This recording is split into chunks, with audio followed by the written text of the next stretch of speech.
आता तेजस्वी घोसाळकर अर्ज भरण्यासाठी निघालेले आहेत। या क्षणाची सगळ्यात मोठी आणि महत्त्वाची बातमी आपण बघतोय। तेजस्वी घोसाळकर अर्ज भरण्यासाठी निघाले। अगदी थोड्याच वेळात ते अर्ज दाखल करतील आणि अर्ज भरण्यापूर्वी तेजस्वी घोसाळकर यांनी देवदर्शन सुद्धा घेतलेले आहे, देवाचे आशीर्वाद घेतलेले आणि आता त्या अर्ज भरण्यासाठी निघालेले आहेत। थोड्याच वेळात ते अर्ज दाखल करतील। या क्षणाची एक मोठी आणि महत्त्वाची बातमी आपण बघतोय। त्यांनी नेमकी काय प्रतिक्रिया दिली आहे बघूया। मनात एक वेगळीच भावना आहे। पहिले तर देवीचं मी दर्शन घेतलं आणि जे माझे घरचे मोठे आहेत त्यांचं पण मी आशीर्वाद घेतलं।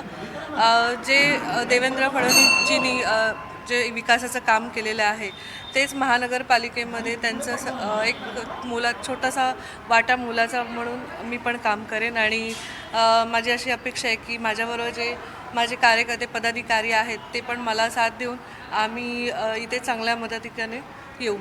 पहिल्यांदा तुम्ही भाजपमधून निवडणूक लढणार आहे, तर कशा प्रकारची लोकांचे सहकार आहेत मला वाटलेलं थोडंसं मी घाबरले होते, पण त्यांचं साथ आणि त्यांनी जी फॅमिलीसारखी मला ट्रीट केलेलं आहे, तर त्यामुळे मला आता खूप आनंद होत आहे की ह्या फॅमिलीमध्ये मी आलेली आहे। अभिषेकच्या फोटोवरून काही लोकांनी वाद केला होता। योग्य वेळ तेव्हा योग्य बोलेन, कारण ही वेळ नाही आहे ते बोलण्याची। 7 नंबरमधून पूजा घोसाळकर यांना उमेदवारी दिली होती उभाटामधून, मात्र ऐनवेळी उमेदवारी बदलण्यात आलेली आहे। सौरभ घोसाळकर ते मला माहीत नाही आहे। धन्यवाद। तुमचा मुद्दा काय असणार आहे? मुद्दे विकासाचेच मुद्दे आहेत। आम्ही कुणावरती काही टीका करणार नाही आणि ज्याला जे बोलायचे ते बोलू दे। आम्ही फक्त काम करणार।